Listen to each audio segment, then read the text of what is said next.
மதுரை மீனாட்சி அம்மன் கோவிலில் நவராத்திரி 2ஆம் நாள் விழாவில் அம்மன் ஊஞ்சல் அலங்காரத்தில் காட்சி கொடுத்தார்.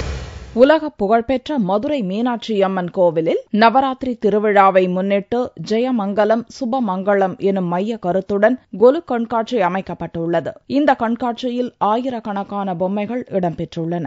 9 நாட்கள் நடக்கும் இந்த திருவிழாவில் அம்மன் பல்வேறு அலங்காரங்களில் எழுந்தருளி பக்தர்களுக்கு காட்சியளிப்பார். இந்த ஆண்டு நவராத்திரி திருவிழா கடந்த 25ஆம் தேதி துவங்கியது. விழாவின் முதல் நாளில் அம்மன் ராஜராஜேஸ்வரி அலங்காரத்தில் எழுந்தருளி காட்சி கொடுத்தார். இதனைத் தொடர்ந்து 2ஆம் நாளான வெள்ளிக்கிழமையன்று மீனாட்சி அம்மன் ஊஞ்சல் அலங்காரத்தில் எழுந்தருளினார். இந்த சிறப்பு வழிபாட்டில் பக்தர்கள் திரளாக கலந்து கொண்டு தரிசனம் செய்தனர். நாங்க ஒரு 20 வருஷமா இங்க கொலு பார்த்துட்டு இருக்கோம். இந்த கடந்த 2 வருஷமா ரொம்ப சிறப்பா இருக்கு இந்த கொலு.